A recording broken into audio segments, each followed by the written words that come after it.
Hello everyone and welcome to the Week 1 Team Builder for our CGC Draft League match against Squidz and his team, the Arkansas Arrokudas. So, I'll be completely honest, it's been about a couple weeks since I originally built this team. Of course some optimizations along the way, but this video may almost be like a recap for myself on how the team should function against his own, I'll be honest. So having it be the first week, we had a bit more extra time, you could say, to prepare our teams in advance, hence the kind of jump we managed to get on the building itself. But regardless, I'm very excited to get into this. Week 1, very exciting, our very first match. So if you haven't caught the draft analysis, I highly recommend you check out that video. That will go over the reason for all of the picks we made for this draft league, as you can see at the bottom here. So that's our 10 we chose. And this is Squids Team, and I'm going to quickly go over that, and then I will get into our team for the week and the specifics on why we're going with what we are. So, for his team itself, pretty scary mons overall. There's a couple of ones that I was definitely interested in myself for the league. The Swampert being a big one. You may notice I don't have a water type at all, and Swampert was definitely one I considered. And then out of nowhere, I think it's round 7, Squidz picked up Swampert. It definitely took me by surprise considering the Gyarados was already there, but yeah, solid mon regardless. So, and there's no shared weaknesses, so it totally makes sense. Well, unless if you discount freeze dry, of course. So, yeah. As for the mons I expect him to bring, that's probably the most important for this video. So I'll start with ones I don't expect. So the one I expect the least is Magnetric. The reason for this is because it doesn't really help us. It doesn't help him against our team when we have our invaluable Weezing with the neutralizing gas. So Raikou being our top mon, you could say, being our first pick, I feel like Squidz is going to be way too scared to bring this thing when the threat of Weezing just negating the potential Lightning Rod is just too high. So I don't really see that being a problem whatsoever, especially because we have a couple ones that outspeed it as well, being Latias, Raikou itself. I just don't think it's really worth it in this matchup, too frail to really be doing much either. So that's one I don't expect to see at all. The two I don't expect to see but could possibly. There is Hypno and the Parasect. My reason for not really expecting Hypno is just it's not particularly strong in its offenses, and I feel like with a team that's quite bulky like ours, it's going to be hard to really be useful. I don't really see Trick Room being the routes that Squidz goes. Despite our fast team, I feel like he's going to be playing the same game as us rather than to flip the room, you know? So I don't really see Hypno coming. And Parasect, while it is an okay support one, I just feel like Clefable plays this role way better. I have tools to beat Parasect, with that Weezing and Umbreon can both carry Taunt. There's the Magmortar I could potentially bring, and the fact that Regigigas just does so much damage to it, I just feel like Clefable is in general a way better redirector if you're looking for any at all. So yeah, they're the ones that I don't expect to see, but maybe for the latter two I've mentioned. Any of the other 7, I'll be honest, are entirely possible. So Gyarados, Heatran, Miss Magia's Clefable, Swampert, Sneasel, and Hitmonchan. I think Sneasel especially, I'd be very surprised if I don't see it of the 7, because in testing it's actually been a real problem. Set with Icy Wind has to be quite difficult for us, I found. As well as the fake out pressure it offers against Regigigas Weezing lead that you may have seen already with bringing, because I mean, who wouldn't want to bring that crazy duo for sure.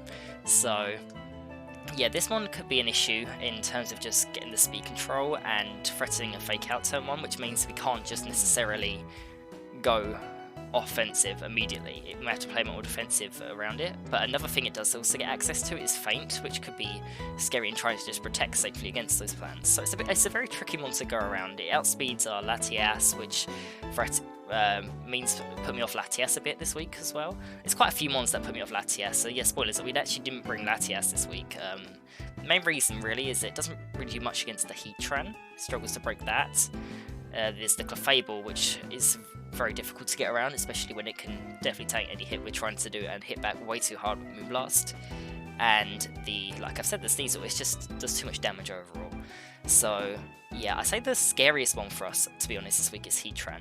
I'd be very surprised if Heatran doesn't come, because we don't really have the best offense to break Heatran.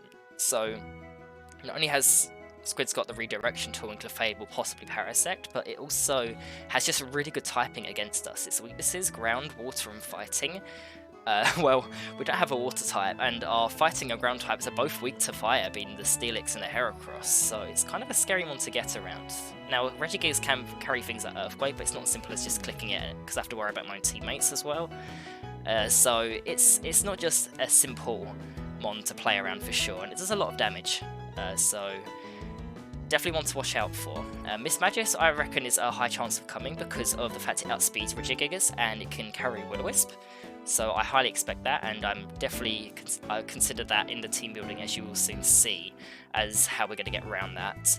The Clefable overall, some of our higher picks, and therefore, generally speaking, the more likely ones to come, involve Latias, Umbreon, and Heracross. They're quite...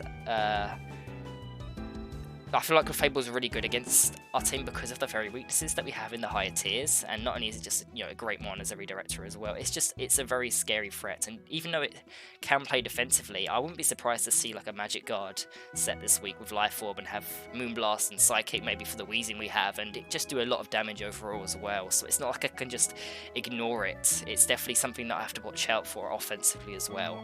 Swampert itself, we do have Sceptile, but I'm deciding Sceptile isn't really worth it this week, so that immediately makes Swampert a scarier mon. I'd be very surprised if it wasn't Rindo, but I guess it could be some other fun items it runs if it were to come. We do have coverage on things like Mr. Mime and Latias with the Energy Ball and such, but regardless, we don't have I believe, unless I'm forgetting something, I don't think we've got a Grass type move on our team, so removing the Swampert could not be quite as simple, you could say. And the Hitmonchan is an underdog for sure. I think this thing is highly likely to come as well, because we have quite a good few number of fighting weaknesses on our team, being the Umbreon, the Regigigas. And they're like some of our hardest. Well, Regigigas is our hardest hitting mon, I'd say overall, whilst the Umbreon is a wall that will definitely be a tough to break through unless Squidz brings, you know, the offensive powerhouses to break through it, and Hitmonchan is probably the best mon on his team to do that, because Clefable, while it can do a lot of damage, I can at least snarl that. Hitmonchan is a lot more difficult, because, I mean, one close combat, and that is going to do a lot of damage, possibly one shot, if it's got any boosting items. Fortunately, Umbreon is very, very bulky, so we can definitely take one hit if we ever need to, but regardless, it's a strong mon to bring against us. It could run a Lumberry to cover for a potential Will-O-Wisp or Weezing. It could also run a Scarf, which would be very scary for Regigigas, but it also could just run an entirely different item as well and use Sneasel as the speed control. That's what we're expecting for allowing Hitmonchan to thrive against our team. The one I haven't really went over this at this point, I guess, is the Gyarados. So Gyarados is a strong mon for sure, but I found in practice that we are pretty good into it overall. So of course Gyarados is still a very scary mon, and if you let it set up and get out of hand, then it can be a problem very quickly. But Umbreon is just such a good counter to it with the foul play, because when it sets up a +1, the foul play almost one-shots it if it hasn't very bulky. So all we need to do is tank a hit, usually being the Waterfall being the strongest attack from it, and the fact we've got enough focus, unless Weezing is on the field, there's no flinch shenanigans that can really happen as well, so it's a pretty safe foul play target. Now, of course, there are things like the redirection I have to consider, but we've got counters for the Clefable. We have to definitely consider Clefable and Gyarados for sure this week, and we've got many of our team building choices, I believe, consider those so we can get around them and not have a problem. We've definitely prepped for them hard, I feel, so I'd be quite confident to Gyarados if that does show up as well. So as for our team, let's get into that. So these are our 6. We brought Regigigas, Weezing, Magmortar, very fun. We've got the Raikou, Umbreon, and the Heracross. So I'll go over the sets and try to remember the spreads and why they are as they are, so bear with me here. So the Lumberry Regigigas, we decided Lumberry was very good this week because of that Miss Magius with the potential Will-O-Wisp threat. So What this should allow us to do is allow it to not worry about any status, and we should just be able to just knock off the Mismagius. Unless it's running a Focus Sash or maybe even a Colbur Berry, then that thing should be gone immediately. There's no real issues with the Regigigas there. There's also the Parasect if that comes along. Having a Lumberry to prevent the Spore from screwing us over is always something useful to have. So Crush Grip is definitely a move that you may not be too familiar with, because even in the Sword and Shield meta game, you don't really see Crush Grip. You usually see Giga Impact because it takes advantage of its insane potential in Dynamax. But what Crush Grip does, it's basically a like Ring Out, but even then that's not a good example, because Ring Out is a barely heard move either. So Ring Out and Crush Grip are physical and special counterparts to each other. Tentacruel is the one that immediately comes to mind for some reason when I think of Ring Out. I'm not even sure if it's in Generation 8 now. It might have been taken out of the game, to be honest. But regardless, what it does is it is a 120 base power move, and that power decreases as the opponent's HP decreases. I'm not quite sure like the percentages, but like I wouldn't be surprised if like when the opponent's at 50% health, then that power becomes 60, etc. Should at least go on the move so you can actually see the description. That would help. So yeah, this is a very powerful move. This is essentially double edge without any drawback, and for a mon that's just trying to immediately just destroy it and break a mon, it has the potential to one-shot so many mons, or at least severely weaken and possibly allow mons to be put into a knockoff range. So yeah, especially when Regigigas Weezing is such an oppressive mode, it's so easy to just Crush Grip a mon and bring it down to just very low, or just immediately outright KO it. It's a very good move for sure. The knockoff, again, it's for the Mismagius mainly, and it's also very good. It's useful for scouting items on Squids Team. So we found in practice that the Sneasel Hitmonchan lead is quite scary against Regigigas Weezing because of the potential feint, the fake out, meaning that it's kind of difficult to work around their plans exactly, and the Hitmonchan just not knowing exactly what kind of item and set it is also a concern as well. So I've definitely got to be cautious of this Regigigas Weezing lead if they do bring Sneasel and Hitmonchan, but outside of that, I think this is a very powerful lead, especially as a game 1. This should allow us to get a lot of information on Squids Team, I'd like to hope as well, with the knockoff and maybe the potential speed tiers. As for the spread itself, nothing too fancy here. We're just going max attack because, we're just trying to be oppressive and do as much damage as possible. I believe the speed is enough to jump the Gyarados. Yeah, that makes sense to me, because Jolly Max Speed Gyarados hits 146, so we've got 147 just in case we have to deal with that. And the rest in HP and defenses, just the leftovers pretty much.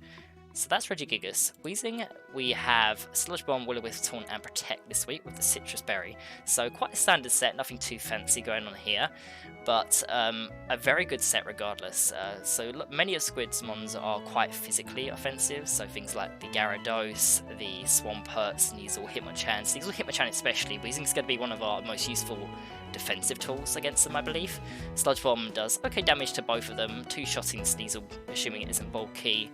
Hitmonchan has got some surprisingly good special defense, but being able to burn it with Will-O-Wisp will be crucial to stopping the damage output it can do. And Taunt is very good for potentially having to prevent redirection or any other nonsense from a Clefable and Parasect, stopping a Spore. It's just a very useful utility move overall, even though I don't see it being that useful for stopping like a Dragon Dance and Gyarados. At least it's something that I can do to stop it from going crazy, I guess, whilst trying to burn it. I would be surprised if the Gyarados does come and runs Lumberry. So again, it's just another good option. Swampert can carry things like Yawn, so it's just a useful move. I didn't consider we needed anything else overall. We did consider Thunderbolt for the Gyarados, but we just didn't think it was worth it, because the thing with Weezing is it's not our KO button, it's more of our defensive tool while everything around it KOs, if that makes sense.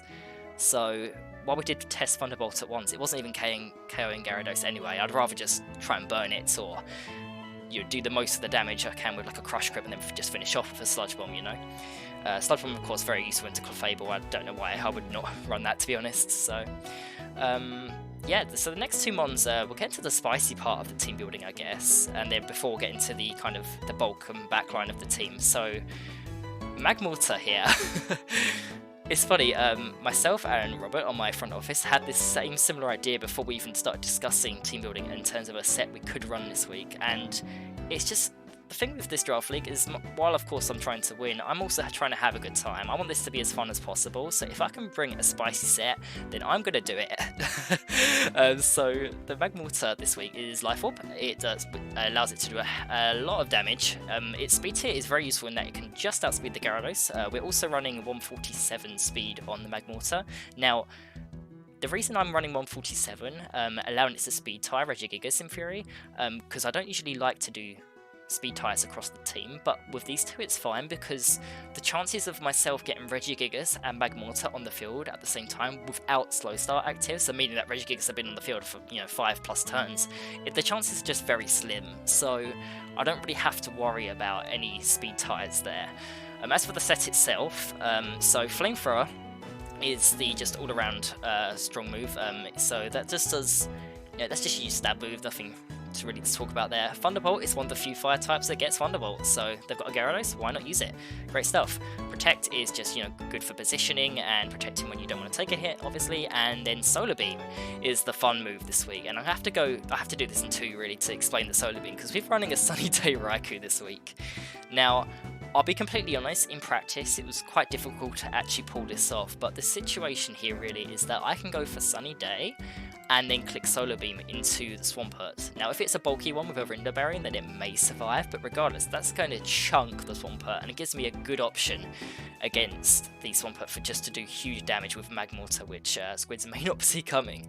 So it'd be awesome if we are able to get this off, but I don't expect it. Regardless, it's a fun tech to try, and we found in testing that this wasn't hindering the team by any means, so why not give it a try, So yeah, the spread itself, again, I can't remember the exact specifics, but we just found that the special attack was hitting benchmarks that we needed to either one-shot or two-shot particular ones, so we thought, put the rest in HP, why not, I think the HP may allow us to survive a waterfall from a Gyarados if we get the sun up. That's another thing that's so useful about Raikou, is that we've got the offense in Magmortar here, and Life Orb Flamethrowers in the sun just do insane amount of damage, but also the fact that I'd say Gyarados' best move for damage is Waterfall. It allows us to really play just not take too much damage from it, stop it from becoming too much of a threat.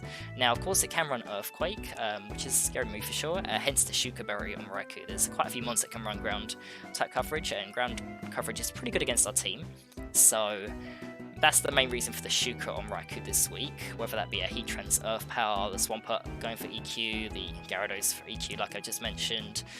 So as for Raikou itself, the speed allows us to jump the Mismagius, I think that is? Yes, because Mismagius hits base 105, so Raikou is equivalent of a base 106 here with the speed. We did think it was worth trying to speed tie the Sneasel. We'd rather put in a little bit of bulk than try and jump it, because Sneasel's one of those mons where regardless of potential speed ties, it's not really worth investing in Sneasel's bulk, as it unlike Raikou is. So we thought it's not worth trying to make our strategy just hope we outspeed the Sneasel, if that makes sense. So the set itself, Sunny Day of course for the tech with the Magmortar Raikou combination. Also just like I mentioned, the sun up against Squids mons like Gyarados and Swampert may stop them from doing as much damage as we're hoping. The other free moves, we've got Snarl because it's incredibly good in damage control, mainly against the Heatran, and Mismagius being super effective as well, of course.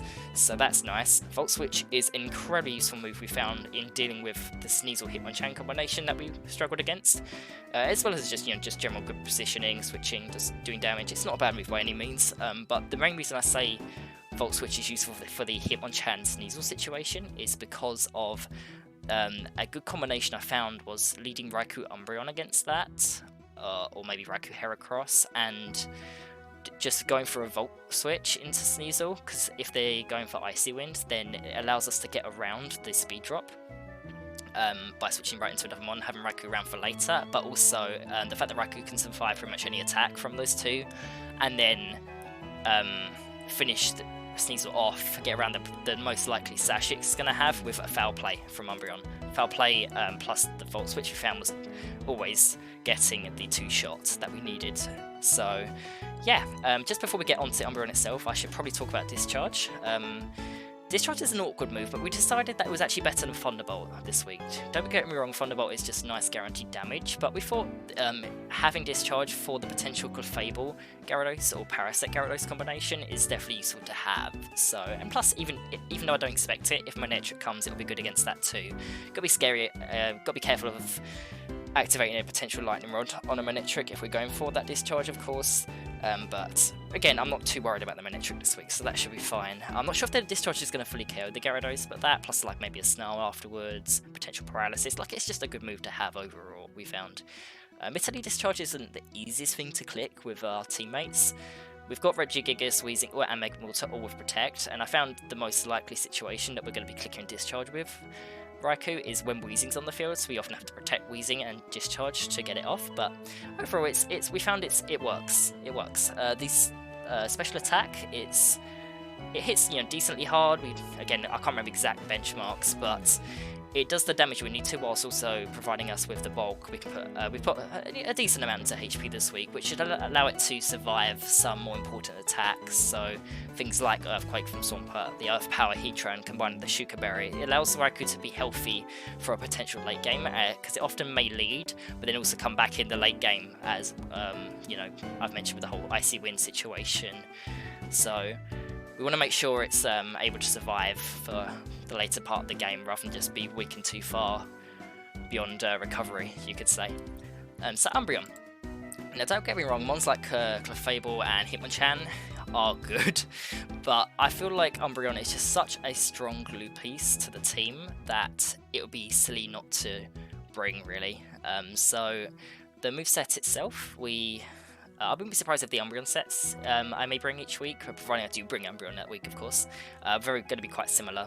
We found the leftovers was quite useful in just recovering damage, and we definitely wanted the Citrus Berry on Weezing, because we found the general damage it was taking from attacks always seemed to be around like the 50-60% range, so Citrus was just so useful in making sure things couldn't two-shot us, whether it be like a +1 waterfall from a Gyarados. The Heatran, I think, was the scariest thing for us here, with the Earth Power doing around like 90% or so maximum, providing there's no expert belt or boosting item on it. But outside of that, we just found many of the calcs were like putting this thing into like a 50% range. So I'm sure the Citrus Berry will be very useful for us, hence why we've got the leftovers on Umbreon. It's a good item for a mon that just sits there for a very long time, for sure.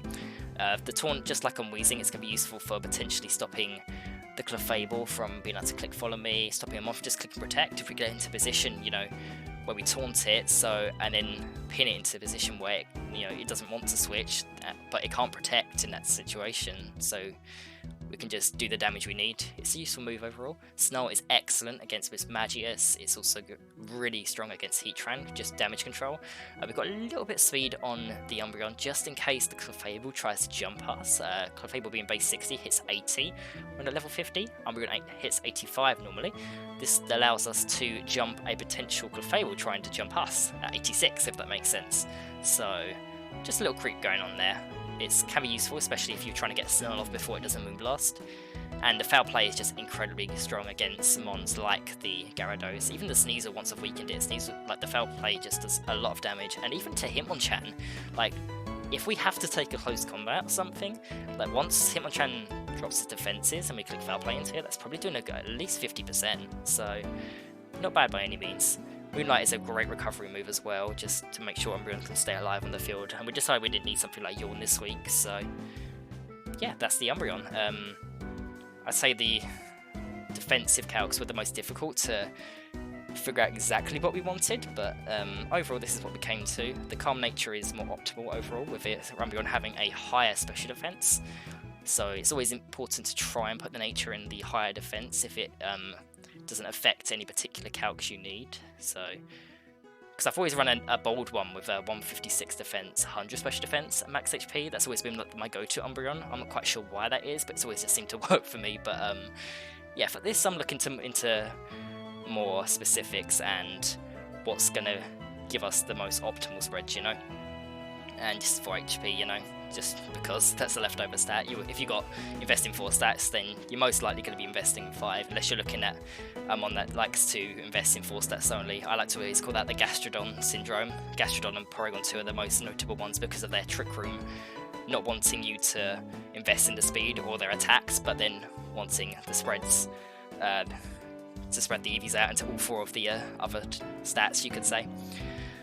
As for the final one, Heracross. Heracross is quite fun this week. It's nothing too fancy, but the Bullet Seed, I guess, is cool. Again, in case we have to deal with the Swampert, it's a tech to have. This is the grass move I was forgetting when I said about I don't think we're bringing a grass move this week. And the Solar Beam on Magmortar. What am I talking about? We have grass moves, but in hidden secret. Not the first thing you'd see on these mons in usual play. So the Guts this week, we just found to be way better than Moxie. The Flame Orb was very useful for just being able to prevent any status. So especially another, like a Will-O-Wisp from his Magius we can take advantage of, and Spore we can just stop if we are burned already. The speed itself, so the interesting thing about draft is trying to figure out what your opponent's speed tiers are going to be. So this Heracross technically does not outspeed a max speed timid Heatran, I believe. I could be wrong, I can't remember the exact count, but I think it outspeeds modest max speed Heatran.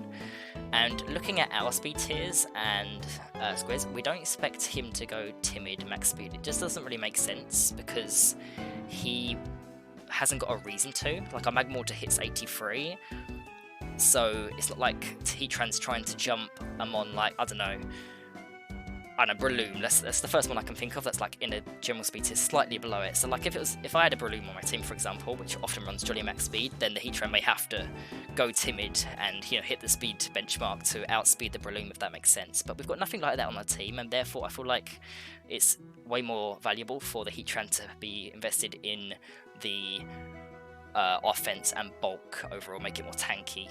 So this is we believe this Heracross should be safe enough to outspeed the Heatran, but there's no guarantee, of course. This is all theory, and we hope that's going to help us. So the HP, I can't remember exact, survival calcs, but I'm sure the HP is allowing us to take a little, possibly survive some attacks he wouldn't otherwise, possibly a more offensive Clefable's Moonblast, the Heatran possibly going for a Heat Wave, Frightening Spread. Another thing that's scary about the Heatran, as I've already mentioned, how I fear that this week, is the fact that we've got a strat that literally involves Sunny Day, because that may stop the Water move damage from 2 of his bonds, but we could make the Heatran even scarier if we do that, so we've got to be very careful doing that strats, which is another reason why I'm not sure if it's like a guaranteed plan to be going with for sure. Outside of that, Close Combat is an excellent move into many of his team, and Faith the Facade is really strong because, and I think it's the main reason we wanted to run Guts over something like Moxie, because the best way to hit Clefable with this thing is a Guts Facade. That's going to do the most damage, because that's a 140 base power move coming off of the Guts boost as well. It does an insane amount of damage. We don't know exactly how the Clefable is going to be ran this week. It could do many different things, but we decided like they're generally, like, if it's not a maxed physically defensive bulky one, then generally speaking, we found Heracross is probably doing at least 75% with a Facade. So all we need to do is chip down the Clefable slightly, and then it should be a safe Facade KO without any other worries. So that's why I prefer the Guts overall. Now, having Wheezing and Guts Heracross with Flame Orb on the same team is scary, so I've got to be careful with that synergizing, and I did consider that in the team building process. However, I just never found it was a problem. I was able to position to where the Guts was not active with the burn, so it was never an issue. So I'm hoping that will be the same in the match if we do ever end up bringing those 2, which is definitely possible. Like, Weezing and Heracross do sometimes come on the same team. But yeah, I believe that's all my thoughts going into the game. I really hope we can get the Sunny Day strat off, but again, no guarantees. It was a lot of fun to at least theorize the strat, regardless if we were able to pull it off or not. So yeah, thank you very much for watching and listening to my thoughts on the team, and I cannot wait to share the match with you when that goes up as well. So yeah, I think that's everything I've got. Take care, everyone. Hope you're having a lovely day.